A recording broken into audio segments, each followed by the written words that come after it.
nossa oração? Vamos orar.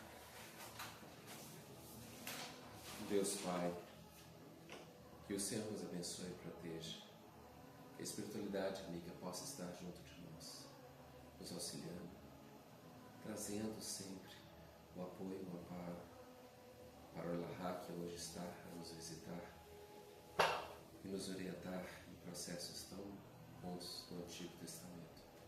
Obrigado, Senhor, por tudo, que o Senhor esteja presente junto com todos nós, hoje e sempre. Abençoe a casa espírita, abençoe nossos lares, abençoe nosso Brasil e nosso planeta.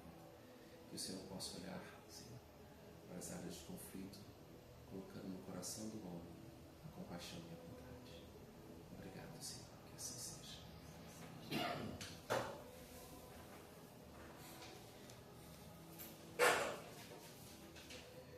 Bom, nós podemos começar? Vamos. Nós teríamos muitos temas para vermos no nosso dia de hoje, mas eu acho que seria interessante se nós pudéssemos fazer um estudo, ainda que não seja do Evangelho, mas um estudo que nos ajude a compreender algumas coisas que não necessariamente são do Novo Testamento, são do Antigo, mas que são peças essenciais. Nós temos muito dentro do movimento espírita uma tendência de quando olhamos o Antigo Testamento, enxergamos apenas os 10 mandamentos e não nos debruçamos sobre a sabedoria que existe na Torá como um todo.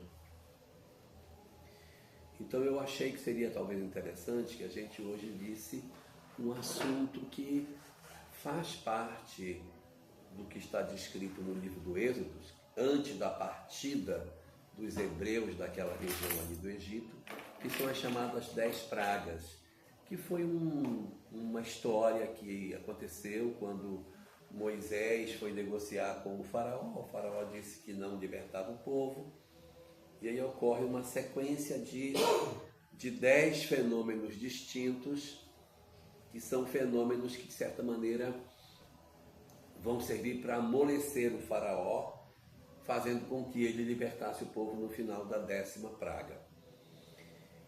E como dentro do judaísmo existe interpretações que não são necessariamente as interpretações literais, mas as interpretações metafóricas do texto, através da Cabala, eu resolvi trazer uma interpretação metafórica que as 10 pragas possuem e que podem nos ajudar a entender esse fenômeno, tá?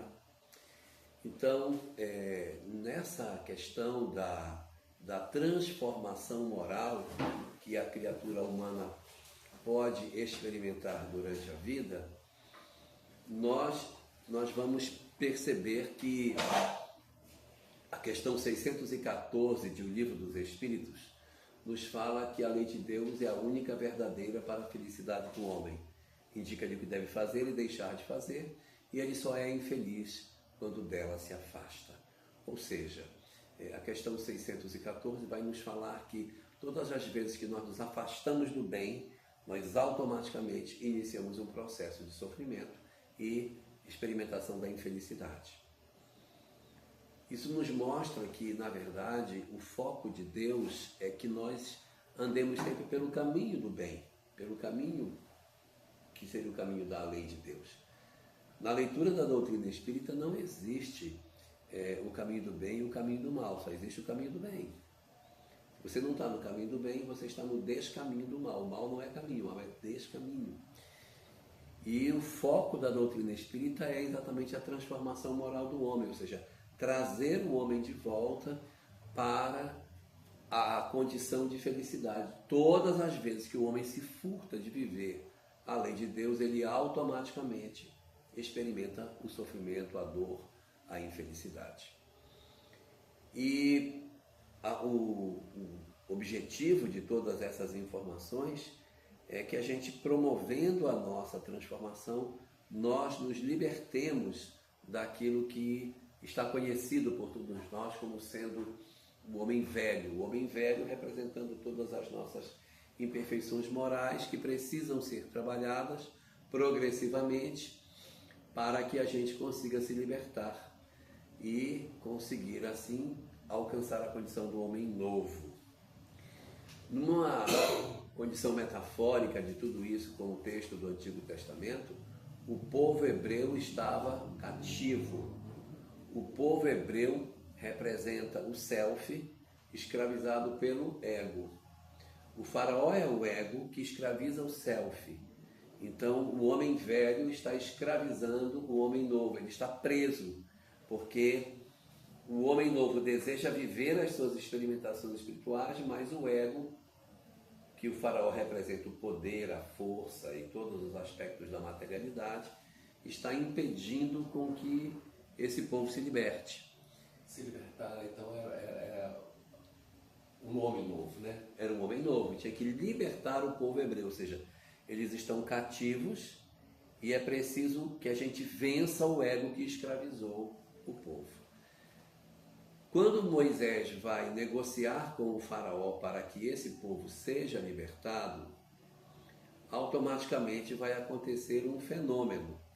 O faraó, que poderia ter libertado os hebreus logo no começo da conversa, decide não libertá-los. Eles se tornam, portanto, escravos dessa condição, tal como acontece conosco quando a gente faz os primeiros movimentos de libertação. Ocorre uma volta. Lembra da parábola do semeador, da semente que caiu entre as pedras? Ela brota, mas as preocupações do mundo, as pedras do coração humano não permitem que ela brote. Vêm os problemas do mundo e ela murcha. Ou a semente que caiu no espinheiro, que não morreu, mas simplesmente foi sufocada e ficou ali improdutiva. Posso fazer uma pergunta? Pode. Deus colocou dureza no coração do faraó. Isso. E aí? Como que seria isso? Ele coloca dureza no coração do faraó a partir da sexta praga. Até a sexta não tem. Então você vai falar mais pra frente, né? Ou não? Posso falar quando chegar lá na sexta. Tá bom? E aí, as 10 pragas, elas estão organizadas de maneira que elas representam um processo de adoecimento da criatura humana. Nós temos dentro das 10 pragas um fenômeno muito doloroso, porque a primeira parte das pragas é o egoísmo. Depois que endurece o coração é que vem o orgulho. Por que o faraó não queria deixar os judeus saírem? Porque eles faziam a força de trabalho, não é? Eles executavam, e se eles saíssem, isso não seria bom para mim. Então, para o meu conforto, para a minha condição, é melhor que você me sirva.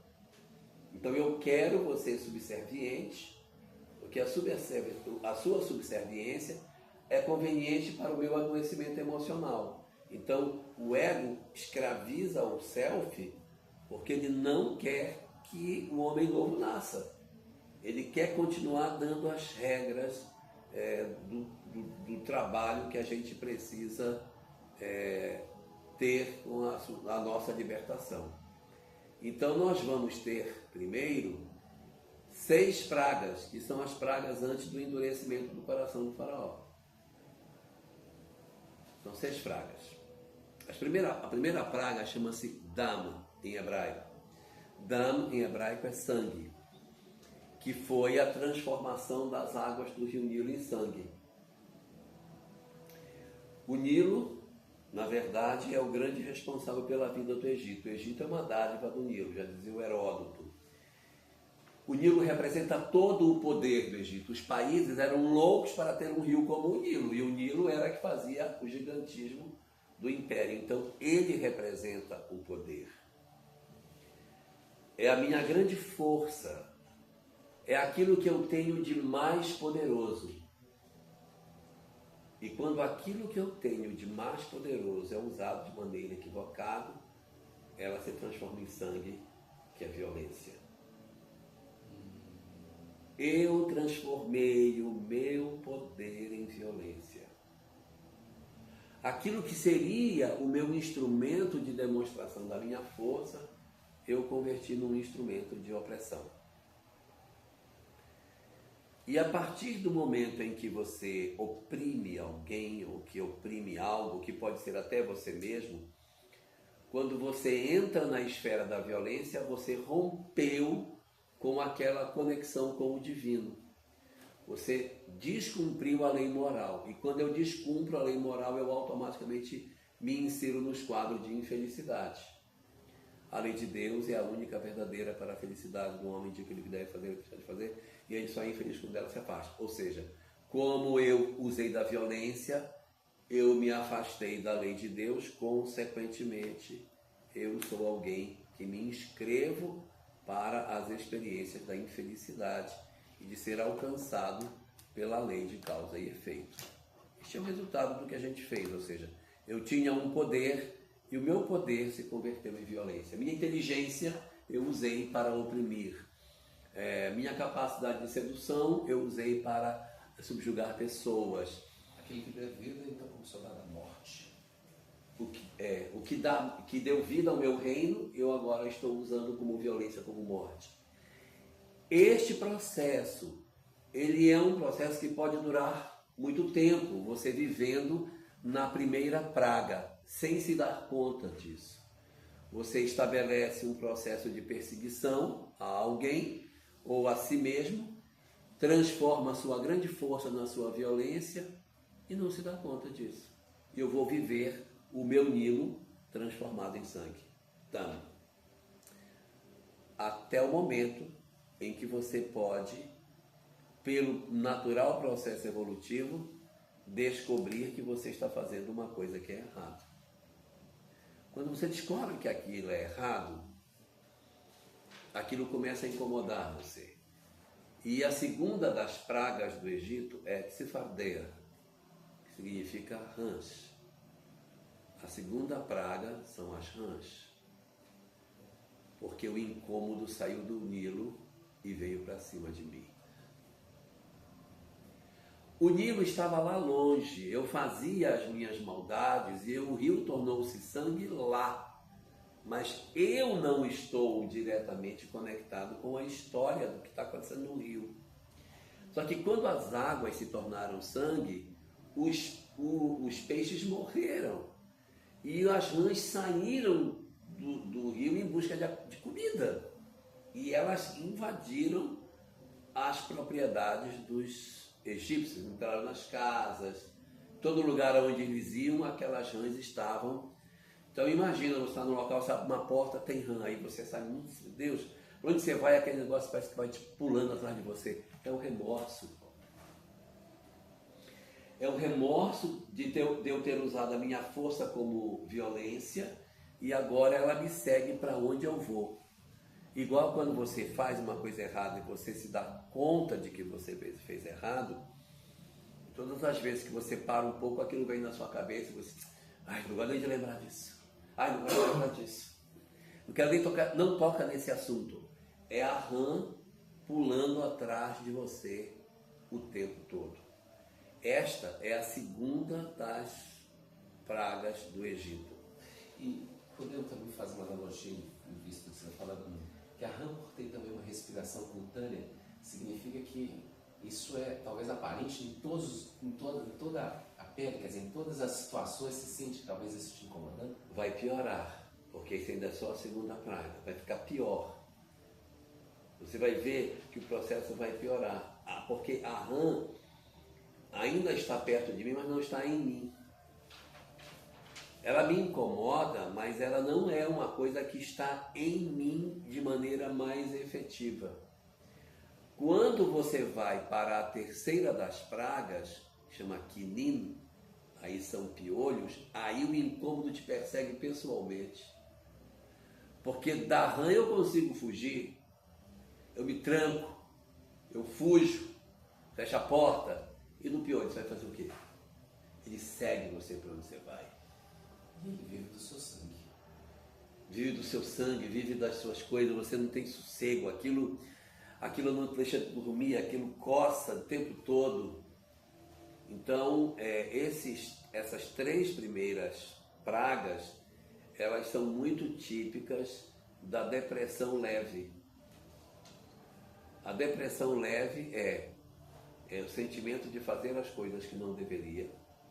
2, o sentimento de remorso por aquilo que se fez. E um incômodo persistente que não te deixa em paz. Então você tem ali um adoecimento brando, que é o processo da depressão leve. Terceira das pragas, quinina, ela vai levar você a um sentimento de que você não tem paz na sua vida. Para onde você vai, aquela coisa vai atrás de você. Mas tem um detalhe, só você sabe que está lhe perturbando. Nem parece que é invisível. As pessoas não veem, é invisível. As pessoas não sabem que você está em dor. Para elas não tem problema nenhum. Porque nessas 3 primeiras pragas, a chamada depressão leve, o indivíduo se percebe em processo de sofrimento. Mas os outros ainda não são capazes de perceber. Até que você entre na 4ª praga, que as primeiras 3 é a depressão média, depressão leve. As 3 seguintes já são a depressão moderada. Qual é a diferença entre uma depressão leve e uma depressão moderada? Na depressão leve, eu tenho meus conflitos, minhas dores, minhas tristezas, minhas angústias, mas eu trabalho. Eu toco minha vida, eu cozinho, limpo casa, cuido de menino, mas eu estou depressivo. Nessas circunstâncias de depressão leve, um psicólogo muitas vezes é suficiente para resolver. Você procura um terapeuta, senta com ele, conversa. Ele te orienta e de repente você consegue até sair. Mas se você entrar nos quadros seguintes, que são da depressão moderada, o trabalho de um psicólogo talvez já não seja suficiente para te tratar. Você precisa de um segundo profissional para cuidar de você. No caso da depressão moderada, o que vai caracterizar é que eu já não trabalho mais com a mesma eficiência. Tem dias que eu vou, tem dias que eu não vou, tem dias que eu acordo bem, tem dias que não, tem dias que eu limpo casa, tem dias que eu não limpo. A minha capacidade de reagir a esse processo ela está prejudicada. Eu me sinto mais frágil. E quando eu caio neste quadro, eu posso avançar para as pragas seguintes que a gente tem. A 4ª praga se chama Avod, que a tradução é moscas. Quando alguém, por conta dos seus piolhos, está cheio de moscas,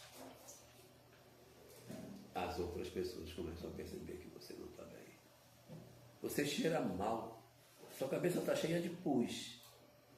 As moscas estão em volta da sua cabeça porque já está cheio de ferida. Então você está doente. Observe que a partir de agora, o processo de enfermidade que a pessoa está passando é muito mais grave. Ele precisa de um socorro mais específico. Eu pus aqui, se alguém for entrar, vai avisar. Ah, tá bom, então tá legal. Então, quando a gente vai para o Avod, que são as moscas, os animais pequeninos, são aquelas coisinhas, as moscas e outros animais miúdos. Dá um incômodo e vem nojo. Por quê? Porque as pessoas se sentem profundamente incomodadas.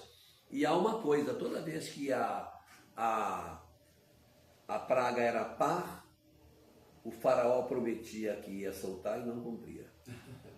Na segunda praga, ele diz para Moisés, tira a praga que eu solto. Moisés tirou a praga e ele não soltou. Na 4ª praga acontece a mesma coisa. Ele promete e ele não cumpre. que é exatamente as barganhas que o self sofre do ego. Se minha mulher voltar, eu paro de beber. Se você não fizer isso para mim, aí tudo bem, aí eu deixo. Então, eu começo a barganhar com os outros e comigo mesmo. É a barganha não cumprida. Há uma questão em O Livro dos Espíritos, questão 911. Se alguém esqueceu o número, é só lembrar da emergência norte-americana. A questão 911 diz o seguinte, que muitas vezes nós dizemos que queremos mudar, mas o nosso desejo não é na verdade, o abandono do vício. É que a consequência do vício não aconteça. E não o abandono dele. Então. É como se fosse mais ou menos assim. O cara é casado, tem uma mulher, tem um emprego e bebe muito. Chega em casa e diz para a mulher, meu chefe me disse que se eu beber de novo, ele vai me mandar embora. E a mulher dele diz, se você beber de novo e for mandado embora, eu vou embora. Eu levo as crianças. Diante de duas ameaças, do chefe, que ele vai ser demitido se beber, e da mulher, que também vai embora com as crianças, o que é que ele faz? Ele bebe. Ele vai e bebe. Quando ele chega bêbado, o chefe dele demite ele. Ele chega em casa demitido da mulher, cata as crianças e vai embora. Ele fica desesperado, senta na beira da calçada e diz o quê? Eu nunca mais vou beber na minha vida se você voltar. Mas realmente ele está querendo deixar de beber ou ele está querendo que a consequência da imperfeição dele não aconteça? Imagine que aparecesse um mau espírito para ele e dissesse, calma, eu vou convencer teu chefe a te readmitir e vou convencer tua mulher a voltar para casa. E você nem precisa parar de beber. Eu convenço e eles voltam, beleza? Aí ele vai dizer, ótimo, maravilha. Aí tudo volta a ser como antes e ele continua bebendo. Diferente do filho pródigo, porque disse, levantar-me-ei e irei ter com meu pai e lhe direi, pai, pequei contra o céu e diante de ti, aceita-me como um dos teus trabalhadores. O pai, quando o recebe com festa, ele mantém. Porque ele poderia não manter, ele poderia dizer, pai, estava com uma fome, tem uma sopa aí, tomar. Ele não diz isso. Mesmo diante da receptividade maravilhosa do pai, ele afirma, pai, eu pequei contra o céu e diante de ti, já não sou digno de ser chamado teu filho. Quando ele vai dizer, aceita-me como um dos trabalhadores, o pai atalha, não deixa ele falar e diz, trazei depressa o novilho cevado e tal. Ele não consegue dizer que ele quer ser um dos trabalhadores, abdicar da condição de filho. Ele só diz que ele não é mais digno. Então, este caso do filho pródigo é um arrependimento sincero. O arrependimento do ego aqui, representado pelo faraó, é um arrependimento falso, porque ele está dizendo que vai cumprir, uma vez retirada a condição de opressão, ele volta para a condição anterior. Então, o que ele quer, na verdade, é a não consequência da imperfeição e não a libertação do mal. Quando chegamos aqui nessa quarta praga e que ocorre novamente uma promessa que não é cumprida, é a demonstração mais uma vez de que o faraó, ou seja, o ego, não está de fato querendo libertar. Não está de fato querendo libertar. E aí nós caímos na quinta praga, chamada Dever, que em hebraico é a morte dos animais. Segundo o que diz no texto, a quinta praga foi um negócio lá que deu que matou os animais todinhos. Então, quando os animais morreram, qual é a consequência da morte dos animais? Força de trabalho. O cavalo, o boi que puxava o arado morreram. Mas morreu também o boi que eu comia, morreu a galinha que eu comia, morreu o porco que eu comia, morreu tudo que era de alimentação. Então você tem a perda da proteína, ou seja, a alimentação não tem mais aquela condição, eles perderam parte da alimentação e o suporte para o trabalho também acabou. A partir desse momento, a minha nutrição ela está prejudicada. Porque até então não havia prejuízo na nutrição dele. Então ele tinha tido remorso, tinha tido conflito, estava preocupado, né? Mas isso não tinha afetado ainda a minha condição. Quando ele chega na quarta das pragas, que é a depressão média, você já vai ter primeiro todo mundo vendo que você está mal. As pessoas vão olhar para você e dizer, nossa, que cambada, hein? Fulano não está bem. É o sinal de que você entrou numa depressão média. Vem trabalhar num dia, não vem trabalhar no outro. Já não tem mais produtividade. Porque o dever, que é a morte dos animais, é exatamente a perda da nutrição espiritual e a perda da capacidade produtiva. Um animal, uma pessoa que ara com um animal, ela ara muito mais terra na unidade de tempo. Se eu não tenho mais o cavalo para puxar o arado, vai ser no braço, colega. Eu não tenho mais a mesma produtividade. Quando você chega nessa fase de dever, a tua produção do seu trabalho está totalmente prejudicada. Você não cozinha mais direito, tem dia que vai, o marido sai, você está bem? Não estou bem, então está legal. Aí quando chega um dia, você está em casa, no mesmo lugar, deitado, não levantou, não tomou banho, não saiu da cama. Dever. Encontramos aqui um caso já de depressão moderada. Quando a gente está em depressão moderada, psicólogo não é mais suficiente para resolver o problema. Precisa entrar com uma medicação. Aí tem que cair na mão do psiquiatra. O psiquiatra não é médico de doido. O psiquiatra é o médico para não ficar doido. A medicação que o psiquiatra entrega para um caso desse de depressão é muito parecido com uma muleta. Quando um ortopedista entrega uma muleta para uma pessoa, ele está entregando um objeto, não é para você viver o resto da vida com a muleta. É porque se quebrou a perna. Até que recalcifique o osso, que se forme o calo ósseo e você consiga de novo firmar a perna no chão, você vai usar essa muleta até que isso cicatrize.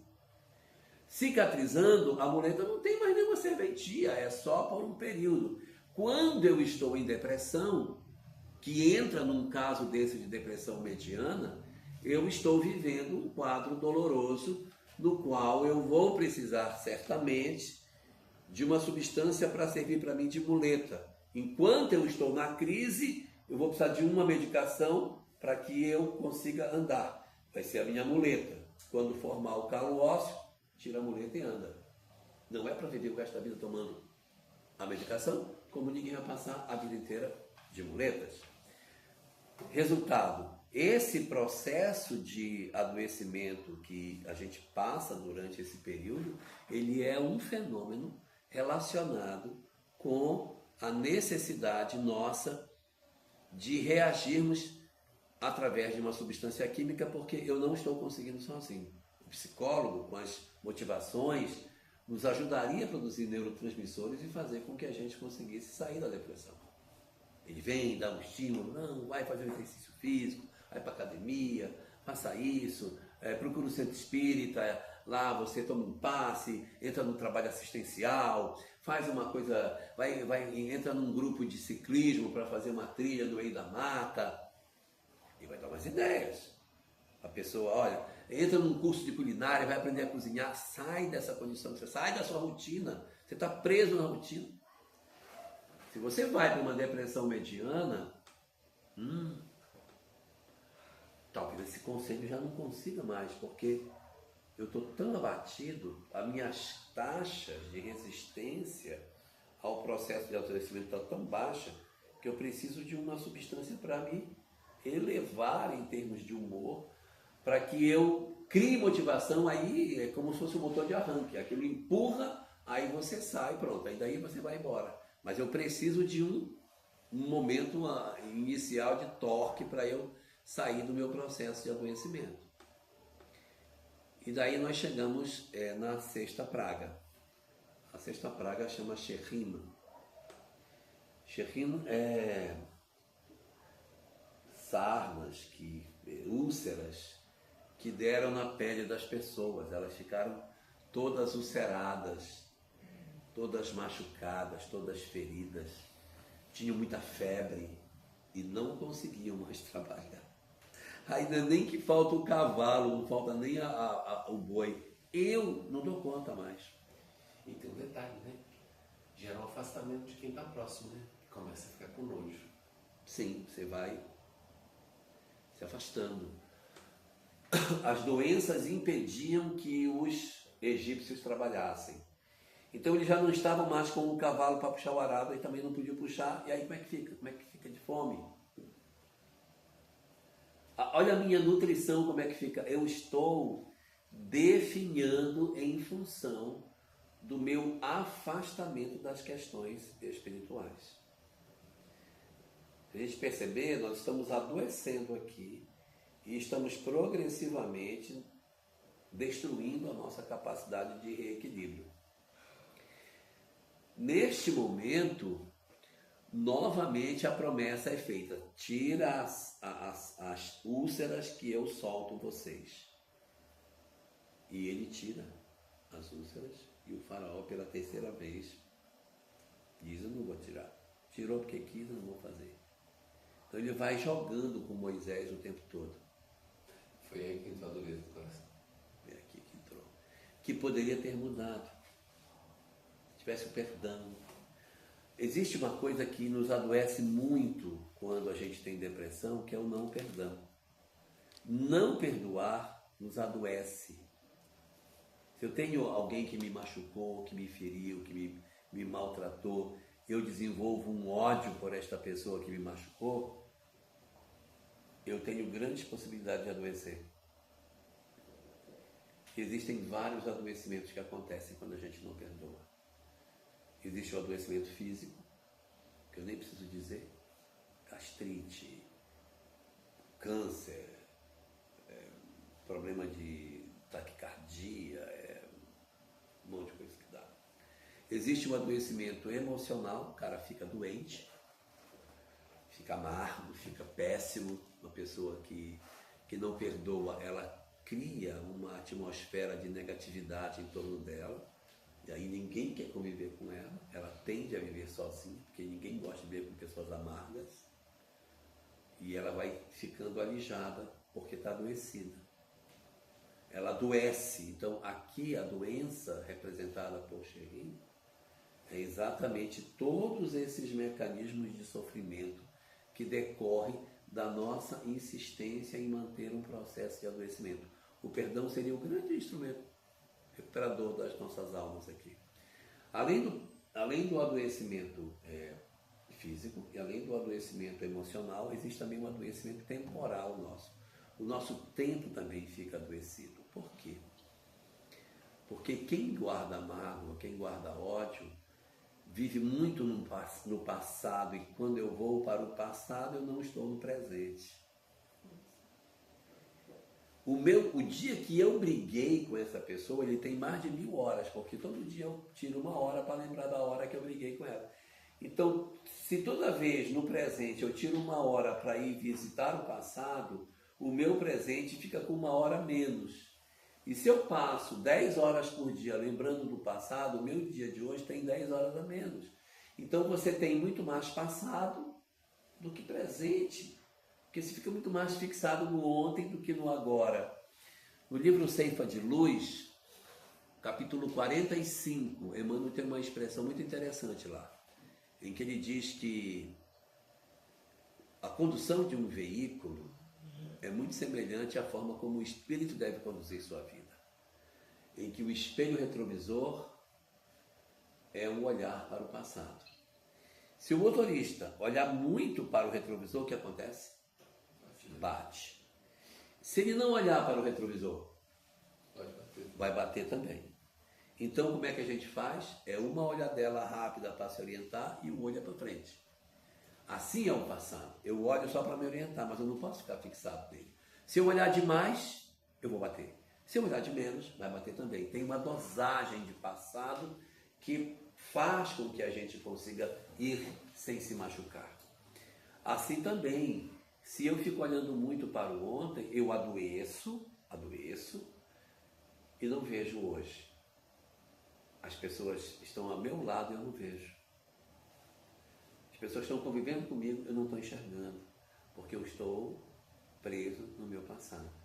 Os filhos estão crescendo e a pessoa não está vendo. Quando conversa com o filho, diz, porque teu pai, sabe o que teu pai fez? Porque teu pai. O pai já casou, já tem filhos, já tem até netos, e ela continua dizendo, porque teu pai. O hoje dela não está existindo, porque está fixado no passado. Então, além do adoecimento físico, tem o adoecimento psicológico e tem o adoecimento do tempo. Tem também um adoecimento espiritual, que é a obsessão, que é mais um adoecimento que acontece pelo não perdão. Uma quinta consequência do não perdão é você renascer e ter na sua família um laço de desafeto. O cara que você não perdoou agora renasce dentro de sua casa. É pior, porque você vai ter um cara na sua existência, você vai ter o esquecimento do passado e vai viver uma existência inteira ao lado de um desafeto, quando poderia de repente ter resolvido esse problema. E há uma sexta e última consequência, que é pior do que você ter um desafeto no seu lar. Aí você vai me dizer, é dor de desafetos. Não, não é. É uma outra circunstância que é pior do que você ter um cara para ser o desafeto dentro da sua família. É você ser o desafeto na família dele. Por que sempre é o desafeto que tem que vir para a nossa família para conviver com os meus entes queridos e ele ser o estranho? Porque não podemos ser nós que saímos da zona de conforto, vamos viver na família do desafeto, de um pai estranho, mãe estranha, irmão estranho, tudo estranho, e na convivência da única pessoa que eu conheço, que é meu desafeto do passado. Então é muito importante que a gente faça esse processo.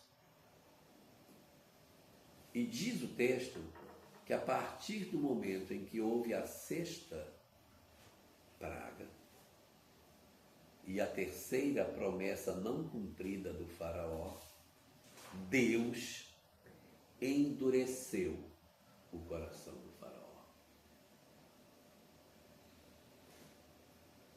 A partir do momento em que o Espírito teve as oportunidades de que ele tivesse a chance de se recuperar, e ele não vai, a lei de causa e efeito vai agora agir.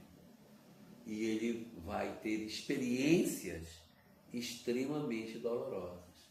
O endurecimento do faraó seria agora você vai viver as experiências que são decorrentes da sua não observância daquilo que você fez. Eu poderia dizer que seria esse livro que está aí é o livro dos Espíritos? Não, pega aí o livro dos Espíritos, pergunta 1009. É uma pergunta longa, tem muitos parágrafos, e o último parágrafo está respondido por Paulo, o apóstolo. Eu quero que você pegue o último parágrafo da resposta dele. Deixa eu ir. Aí estou entrando. E os Espíritos, pergunta 900 e... Não, pergunta 1009. 1009. É bem longa a resposta.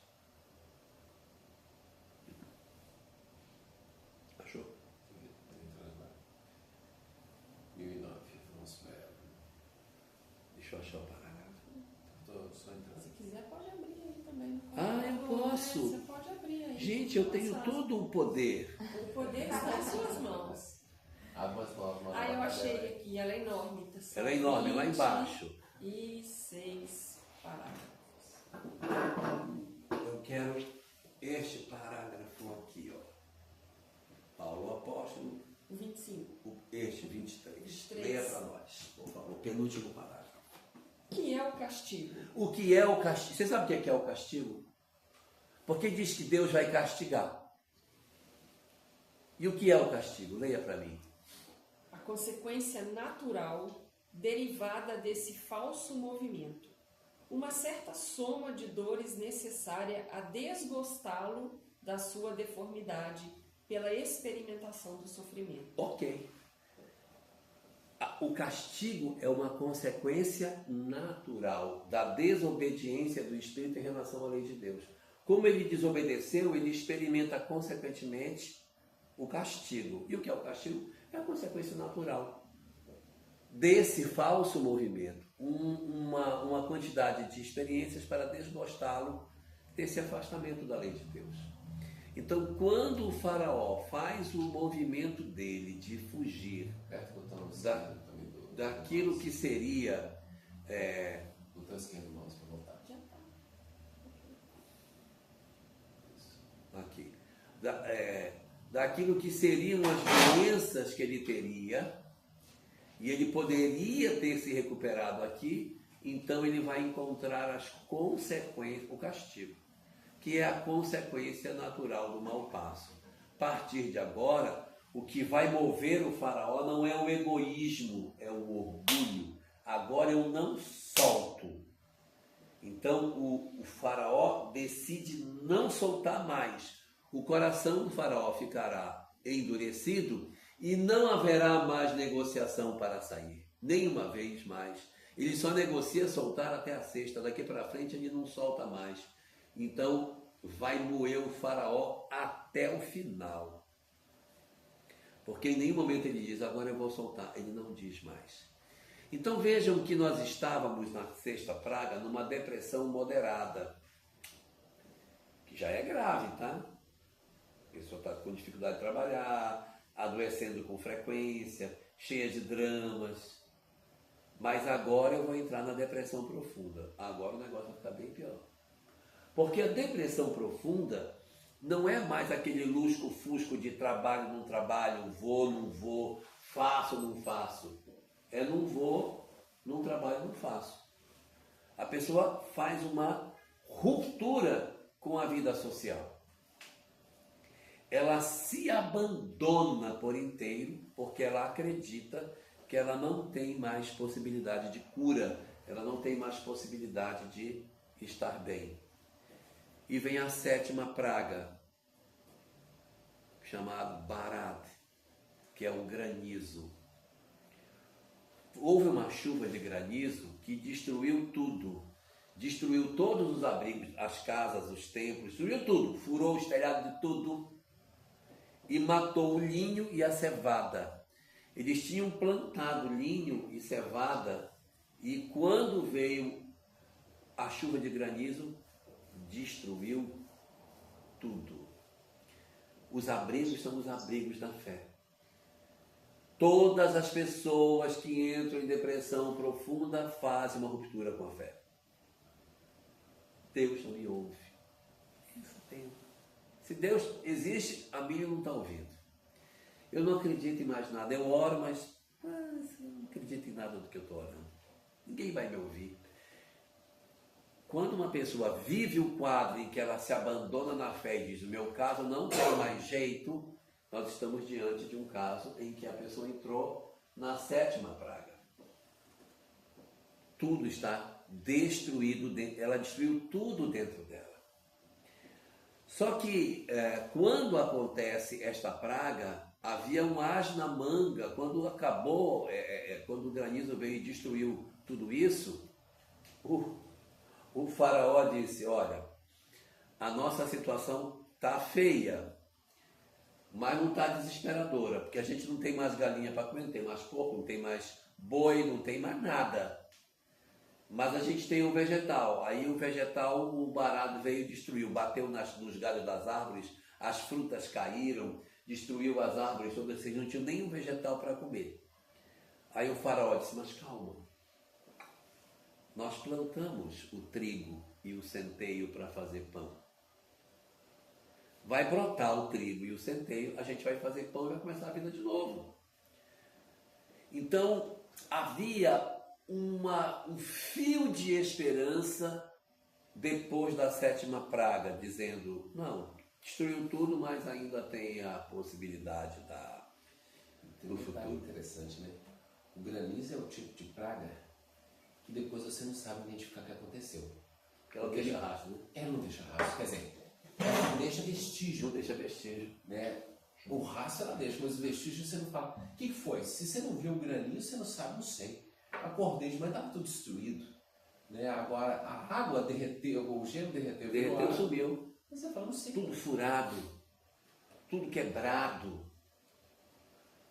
É quando vem a 8ª praga, chama-se Arbe, os gafanhotos. O gafanhoto comeu tudo que tinha sobrado, as folhas das árvores, as hortaliças, e comeu o broto do trigo e o broto do centeio. Agora, meu amigo, o gafanhoto é a desesperança. Quem vive depressão profunda tem exatamente a sensação da desesperança. Meu caso não tem mais como ser, não adianta. Depressão profunda. Que poderia ter sido evitado lá atrás se nós tivéssemos libertado, se o ego tivesse libertado o self, se você tivesse feito a mudança, não tivesse usado o seu poder como violência, tivesse feito os movimentos corretos, você não estaria neste quadro doloroso. Então aqui é a situação na qual o indivíduo ele diz o seguinte: doutor, nem adianta se eu tentar comigo. Não, mas você tem que fazer uma caminhada. Eu não vou. Mas você precisa fazer, eu também não vou. Ele mesmo se sabota, ele já não tem mais interesse de sair do quadro. Isso aqui tem um processo obsessivo terrível aqui, tá? Pessoa que está neste quadro último das últimas pragas, da depressão profunda, o psicólogo e o psiquiatra não sabem mais o que fazer. No primeiro caso, o psicólogo resolvia. No segundo, o psicólogo apoiado pelo psiquiatra. Agora inverte. Agora é o psiquiatra apoiado por um psicólogo, porque quem está na bola da vez aí é o psiquiatra. Ele que tem que tentar resolver o problema. O que o psicólogo pode fazer com uma pessoa que está em depressão profunda? Muito pouco. Tem que entrar com medicação pesada para tirar o cara. É uma situação bem mais difícil. E aí você vai para a 9ª praga, que é Rocher, que significa escuridão. A 9ª praga diz que ficou tudo escuro. Tão escuro que um não via o outro. Então, naquele filme Avatar, as pessoas se cumprimentavam dizendo: eu vejo você. Aqui eu não vejo mais ninguém. Era tão escuro que eu não via o outro. E na hora que você está numa depressão profunda, você não vê mais ninguém. Você não vê mais nada. Tudo que existe à sua volta deixou de existir. Roxa. Escuridão. 3 pragas na depressão leve. 3 pragas na depressão mediana. 3 pragas na depressão profunda. E uma última praga. Macaco Becoroto. A morte dos primogênitos. O filho primogênito é o maior sonho. É onde você coloca suas esperanças. Para um faraó, o filho mais velho é o seu sucessor. É o herdeiro do trono. É a menina dos seus olhos. É a coisa que você tem de mais precioso. Você está olhando para o seu próprio futuro. Quando você chega nesse nível, você tem a morte do sonho. Acabou o seu futuro. O indivíduo desiste dos sonhos, desiste de viver, desiste de lutar. Ele chegou no final. É aqui que nós vamos encontrar o final dessa história. Quando o faraó chega no nível em que ele não suporta mais, aí ele solta os hebreus. Mas ele também está querendo continuar através do herdeiro, né, do primogênito, a continuar o mesmo processo da Claro, morte. ele quer continuar e o herdeiro morre. Né? Ou seja, eu não tenho mais alternativa. Só que há um detalhe. Deus endureceu o coração do faraó e levou até o final. Quando chegou aqui, que ele não tinha mais jeito, ele disse: vão embora. Mas ele não libertou, ele os expulsou. É diferente. vão embora daqui. Ele não disse, tudo bem, eu me rendo. Vocês podem ir. Ele disse, sumam daqui, sumam.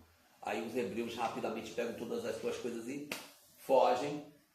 Quando eles estão no meio do caminho, o faraó manda um exército atrás deles. Porque ele se recuperou do golpe do luto. Ele não tinha, na verdade, libertado ninguém. Aí ele manda o exército atrás dos judeus. Quando ele manda o exército atrás dos judeus, acontece uma das cenas mais bonitas de toda essa história. Os judeus estão andando, indo na direção de sei lá o quê, mas na frente só tem um mar vermelho, que não tem como eles atravessarem. Deste lado é deserto, do outro também é deserto. Quando eles olham para trás, é uma poeira, e o exército mais poderoso da terra está atrás deles. O povo entra em pânico nessa hora. E aí pensa em cima de Moisés, e agora o faraó. Aí Moisés, calma, eu vou falar com o Senhor, só um momento. Alguém quer fazer uma pergunta aí? Volta. Dá onde está o voto? Tá aí. Deixa só eu completar esse raciocínio e eu solto para vocês poderem. Maria Alice, espera só um minutinho. Deixa só eu completar esse raciocínio. Aí Moisés se retira do povo e diz, eu vou conversar com o Senhor para ver o que a gente faz. E ele diz, Senhor, nós temos apenas o mar à frente, deserto à esquerda e deserto à direita, e atrás o faraó. O que eu digo ao povo? E a resposta que Moisés recebe é impressionante. A resposta é, diga ao povo de Israel que marche. Marche. Na direção do rio, na direção do mar. No desespero, diga ao povo de Israel que marche. E eles começam a marchar, aí chegam na margem do rio. Eu não vou discutir os aspectos da legalidade. Maria, seu microfone está aberto. Eu não vou discutir os aspectos da legalidade, da veracidade do fenômeno, aqui não me importa, eu estou vendo o aspecto metafórico. Então eles chegam no mar, metaforicamente o mar se abre, metaforicamente eles atravessam e está tudo resolvido, pronto, acabou. Então diga ao povo de Israel que marche. Essa é uma das lições mais impressionantes da Torá. Só um minutinho. Ela não vai saber o microfone. Fechou. Fechou, né? Fechou. Então, é isso. Agora, pode falar. Eu queria só fazer um comentário em relação a isso, para você poder me esclarecer. Depois que o faraó fala, suma, né? Tipo assim, pode dar uma olhada lá na questão se quiser pegar o tateado. Depois que o faraó fala, sumam, né? Uhum. O povo hebreu pegou o ouro dos egípcios. Foi. Se deu que a herança de tudo aquilo que o homem velho, alguma coisa ele construiu. O ouro não é uma coisa ruim. Seria talvez um simbolismo de tudo aquilo que o homem velho já tinha construído, que seria uma coisa boa para levar para um homem novo? Não sei se isso exatamente, né? Mas é uma busca de algum lastro para que eles conseguissem sobreviver no deserto. Eles não tinham ideia nem do que ia acontecer com eles. Eles não sabiam que iam para o deserto. Eles não sabiam nada. Eles estavam saindo. Iam fazer o quê? Eles não tinham terra, não tinham nada. Eles eram escravos.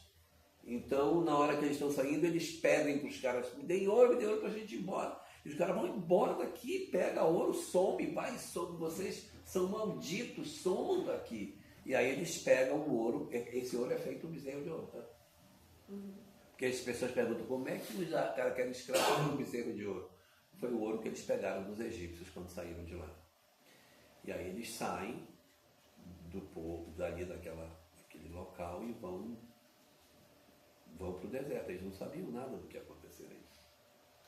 Tinham a menor noção do que ia se dar. A coluna de fogo ainda acompanhava eles, né?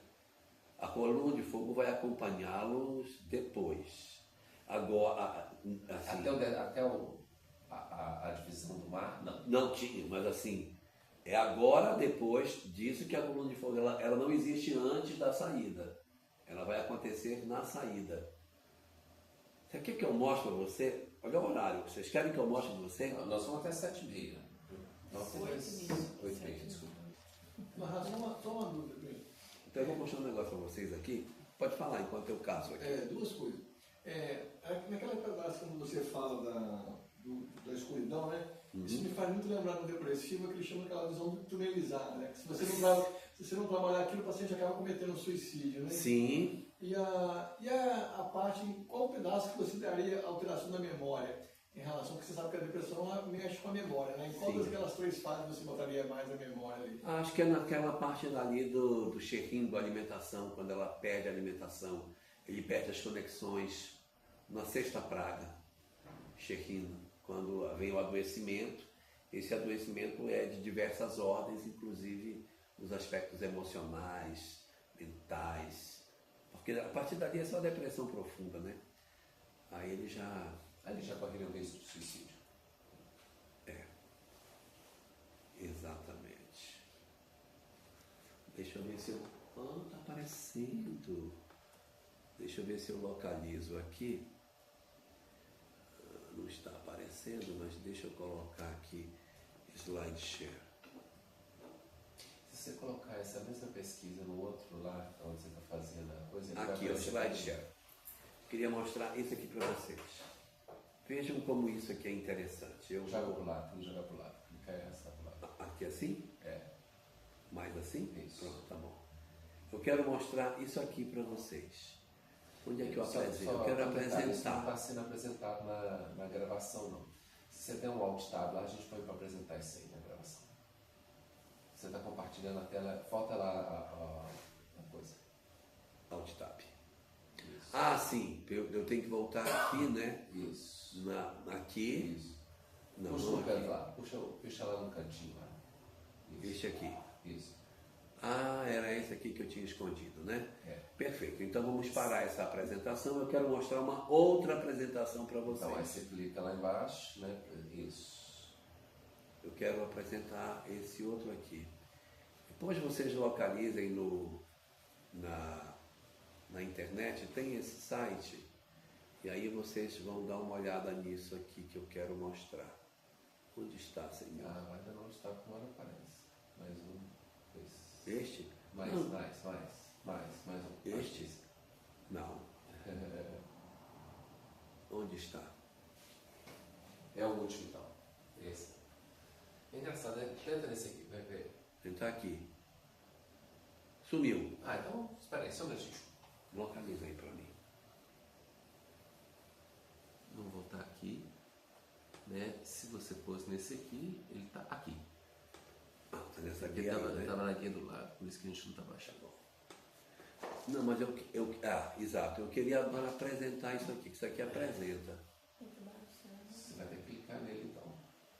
Tem que... Fazer o download? Pode baixar ele. Não, mas Não não. baixar agora ali não. Será que é aqui? É. Mas eu não quero. Não, clica só nessa figura aí, vamos ver. Naquela setinha de descer, esse para cima, o de cima. Esse aqui? Não, mas ele vai baixar, né? Vai. Que ele vai baixar. Eu não queria, eu queria apresentar. Tá. Eu queria apresentar. Bom, fiz mais besteira aí. Espera aí. Espera não, vocês não. Alt Shift... Ctrl Shift T. Não, Ctrl Shift T. Aí ele volta a última tela. Volta agora aqui, ó. Isso. Bom, eu vou mostrar aqui mesmo, já que eu não consigo, vai daqui mesmo. Bom, isso aqui é uma proposta do que teria acontecido. Só não está compartilhando, tudo bem. Ah, não estou, né? Então vamos compartilhar primeiro. Aqui. Vou mostrar para vocês uma proposta do que teria acontecido com Moisés na travessia, tá? Para que a gente consiga entender. Eu deveria estar conseguindo apresentar, mas eu não estou, então não sei fazer. Então é o seguinte, a terra de Goshen é onde estavam os judeus, eles viviam nesse lugar. E muitas pessoas acham que eles teriam atravessado o Golfo de Acaba para realizar a sua travessia. Então, diz o seguinte, ó, que eles saíram de Goshen, que é o nome da região onde eles viviam, atravessaram aqui, foi Sukkot, que é as cabanas, que é o lugar onde teria acontecido a festa das cabanas, Sukkot, até hoje é celebrado na 7ª semana. Eles fazem esse caminho e supõe-se que eles tenham atravessado não o Mar Vermelho, que é este moço aqui embaixo, mas o Golfo de Acab. Aqui nesse golfo é que teria acontecido a travessia, porque existe nessa região uma praia chamada Praia de Nuveiba. Está aqui a praia é essa aqui embaixo, vocês estão vendo? Não sei se vocês percebem, mas existe um caminho no meio das montanhas, olha. Você vem por aqui, atravessa esse labirinto aqui e chega na Praia de Nuveiba. Observe que não há como o faraó atacar pelas laterais, porque só tem um caminho para passar. E 2 colunas de fogo seriam suficientes para deter um exército, porque eles estavam dentro de um labirinto. Chegando na Praia de Nuveiba, é essa visão que você tem. É um caminho estreito entre montanhas, o povo teria andado aqui por esse trajeto, para chegar na praia que está lá na frente, aquela coisa branca lá na frente. E não tem saída, né? Não, só tem a praia. Olha aqui como é. Então você vem por essa garganta, esse desfiladeiro entre montanhas, e chega nesta praia, que é suficiente para abrigar 2 milhões de pessoas, que é o que diz que teria, né? Seriam 600 mil homens, o pessoal faz uma conta aí que eu não sei qual é, mas chega a 2 milhões de pessoas. Então, este espaço aqui, segundo as hipóteses, seria o lugar onde Moisés teria atravessado, tá? Porque isso casa, porque se o povo estiver aqui, as colunas de fogo colocadas aqui, nessa garganta igual das Termópilas, seguram o exército inteiro atrás dela.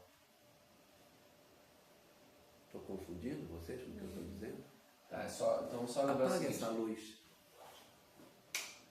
para a gente ver melhor. Segura, né? Essa aí, eu acho que só essa é necessária. Segura ali 2 colunas de fogo, retardou o exército. Retardou o exército. Como é que 2 colunas seguram um exército? Se for assim, segura.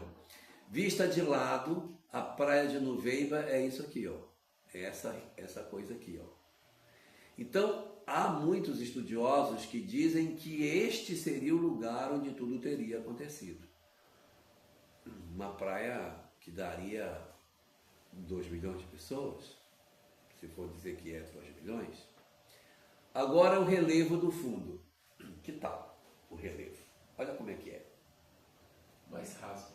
É muito mais raso na região onde está a praia. É quase que uma conexão direta. Para cá não dá, para cá também não dá, mas aqui tem uma plataforma por onde você pode atravessar. Eu vou seguir. A hipótese que diz é que Deus dividiu o mar com um vento forte oriental. Não sei se foi uma maré, o que foi, vamos supor. Então Moisés estendeu a mão sobre o mar e com um forte vento leste o Senhor fez recuar o mar toda aquela noite, etc. Foi terra seca. E assim, depois que eles entraram aqui, o faraó entrou, e essas são as bigas utilizadas pelo exército egípcio. Estão vendo o jeitão delas? Como ficou a noite inteira, muito provavelmente pode ter sido uma maré, né? E os egípcios os perseguiram, entraram atrás deles até o meio do mar, com todos os cavalos, carros e cavaleiros, e parará. Muito bem. Então, mergulhando, os caras encontraram algumas coisas. Eu vi isso há pouco tempo. Achei que não fosse verdade. Aqui nós temos algumas peças, olha, de rodas colocadas no subterrâneo. Olha. Mas existiu todo esse tempo lá dentro? Ele diz que essas corais não desenvolvem no ouro, portanto sua forma original foi mantida. Não sei se é verdade. Aqui nós temos olha a estrutura da roda de Tutancâmon, que tem seis raios. Essas daqui tem 6 raios. Essas têm 4 raios, tá vendo? Uhum. Essas têm 4. Aqui uma peça em cima e outra embaixo. Mas há coisas que são mais interessantes, sabe? Aqui para baixo.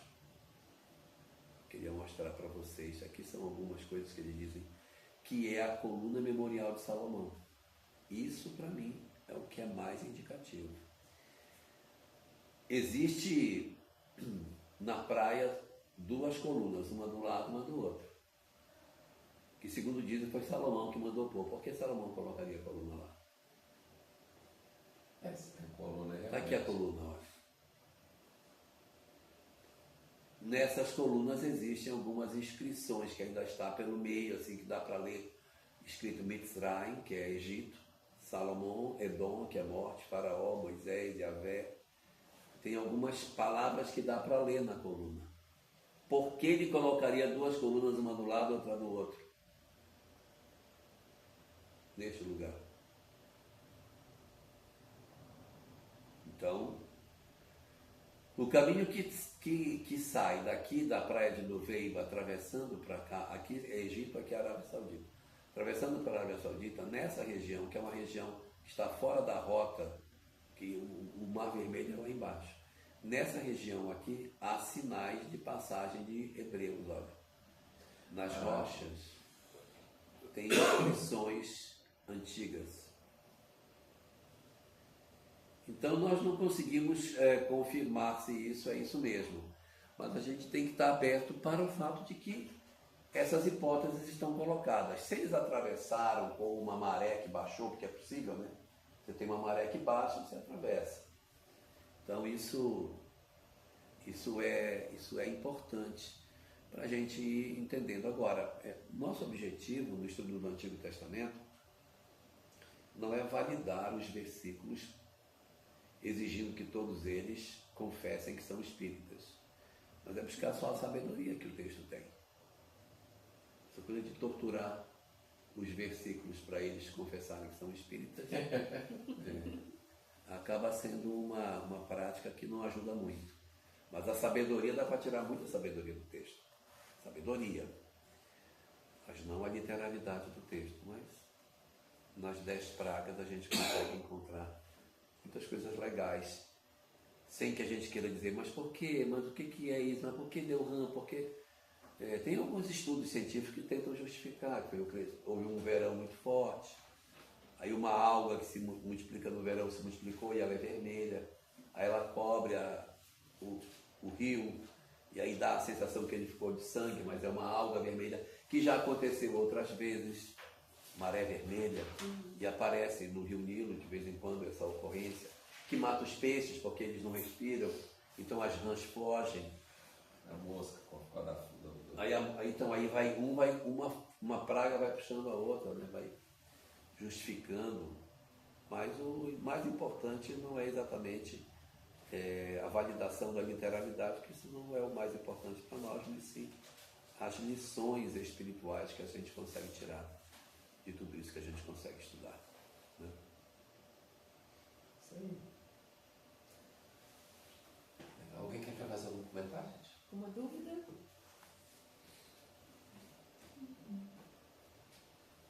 Muito bom. Dou-lhe uma. Maria, você quer falar alguma coisa? Bom, então a gente pode preparar para fazer a nossa oração também de encerramento, né? Alguém quer fazer?